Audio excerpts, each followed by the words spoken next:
Satpol PP tertibkan warung remang-remang di Kabupaten Bekasi.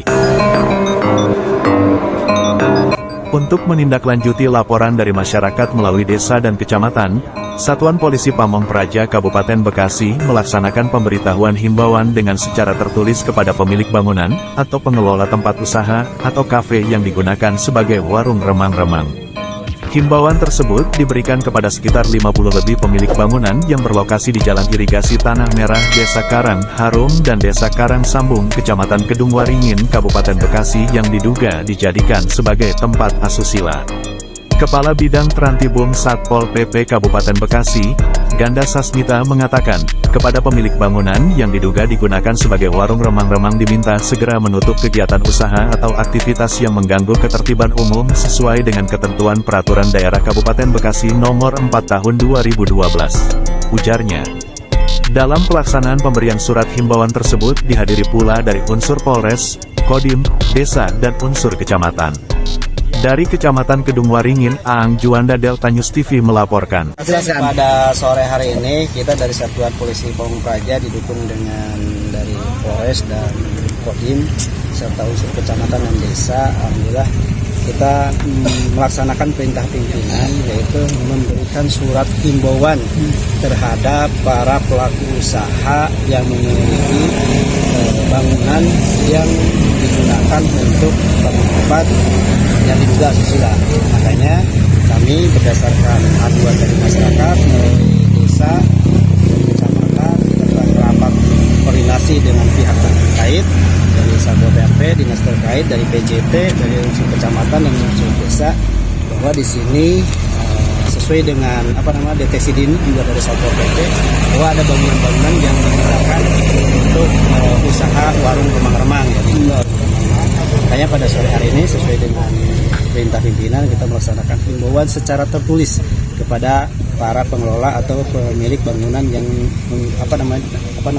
yang digunakan dalam bentuk warung remang-remang tersebut. Lalu setelah himbauan ini langkah-langkahnya apa? Yang ini sesuai dengan SOP Satuan Polisi Pamong Praja, bahwa kita di Satpol PP ini punya SOP sesuai dengan Permendagri Nomor 5 Tahun 2011. Dalam rangka penegakan penertiban ini, kita melaksanakan SOP yang diawali dengan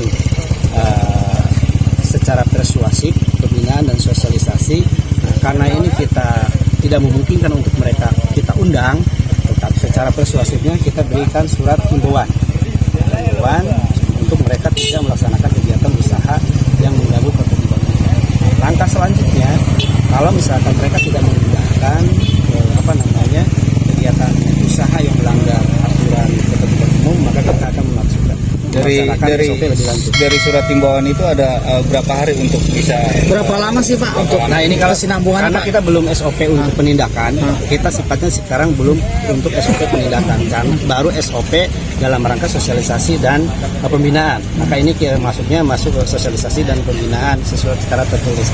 Kalau misalkan ini dalam tahapan sosialisasi dan pembinaan ini masih tidak mengindahkan, maka kita dengan akan rapat teknis lebih lanjut, kemudian akan lanjut sesuai dengan SOP yang ada dengan teguran 123, peringatan 123. Nah, ini nanti kita juga nanti akan melaksanakan penyidikan dan penyelidikan oleh bidang ganda, apakah ini mereka cukup ditutup sementara kegiatan usahanya, atau misalkan kita meningkatkan yang lebih ini untuk pelaksanaan penertiban. Tapi untuk penertiban bangunannya kita menunggu rekomendasi atau persetujuan dari PJT 2, karena yang memiliki tanah ini kan tanah PJT 2 ini dikelola oleh tanah PJT, tanah negara ini dikelola oleh tanah PJT. Izin Pak, kan Pol PP penegak perda ya Pak. Iya. Himbauan apa terhadap para pengusaha yang tadi lokalisasi itu? Nah ini himbauannya sesuai dengan perda kita. Kita punya perda nomor 4 tahun 2012 tentang ketertiban umum.